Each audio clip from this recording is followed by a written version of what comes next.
you're healthy, happy, and safe. Last week, I gave you 3 clues where I'd be reading a book from this week. The first clue is, it's a tool of teachers. The second clue is, they are flat. And the third clue is, you sit on them when you listen to a story. If you guessed I'd be sitting in a circle with mats for reading, then you would be correct. The book that I am reading to you today is a beautiful book, and it is called The Day You Begin, and it's written by Jacqueline Woodson, illustrated by Raphael Lopez. The Day You Begin, written by Jacqueline Woodson, illustrated by Raphael Lopez.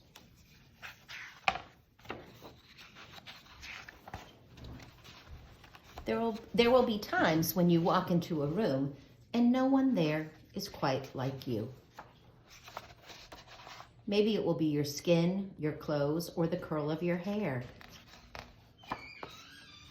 There will be times when no one understands the way words curl from your mouth, the beautiful language of the country you left behind. My name is Rigoberto. We just moved here from Venezuela. And because they don't understand, the classroom will fill with laughter until the teacher quiets everyone.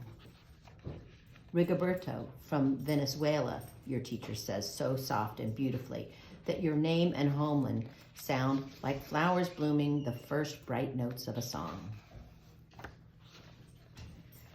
There will be times when the words don't come, your own voice, once huge, now smaller, when the teacher asks, "What did you do last summer?" Tell the class your story. We went to France, Shayla says. These shells came from a beach in Maine. A boy named Jonathan holds out a jar filled with tiny shells, so fragile they look like they'll turn to dust in your untraveled hands. My whole family went to India, Spain, South Carolina. Each souvenir a small triumph of a journey. Their travels going on and on. And as you stand in front of that room, you can only remember how the heat waved as it lifted off the curb, and your day spent at home caring for your little sister, who made you laugh out loud and hugged you hard at nap time. You can only remember the books you kept on reading long after she had fallen asleep. And in that room where no one else is quite like you, you'll look down at your own empty hands and wonder, what good is this when other students were flying and sailing, going somewhere? There will be times when the lunch your mother packed for you is too strange or too unfamiliar for others to love as you do.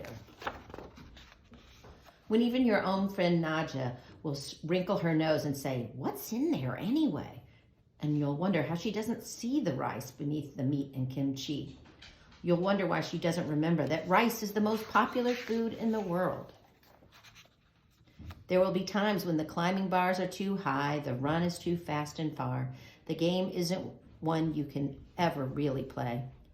I don't want him on our team. You can watch. Maybe you can have a turn later. There will be times when the world feels like a place that you're standing all the way outside of. And all that stands beside you is your own brave self, steady as steel and ready, even though you don't yet know what you're ready for. There will be times when you walk into a room and no one there is quite like you until the day you begin to share your stories. My name is Angelina, and I spent my whole summer with my little sister, you tell the class, your voice stronger than it was a minute ago, reading books and telling stories, and even though we were right on our block, it was like we got to go everywhere. Your name is like my sister's, Rigoberto says. Her name is Angelina too. And all at once in the room where no one else is quite like you, the world opens itself up a little wider to make some space for you. This is the day you begin to find the places inside, your laughter and your lunches, your books, your travel and your stories, where every new friend has something a little like you and something else so fabulously not quite like you at all. I hope you liked that book. I loved it.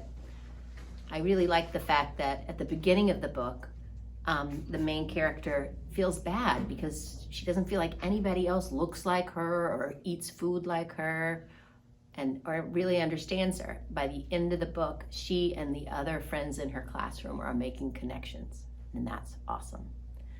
Next week, I'll be reading you another book from a different location.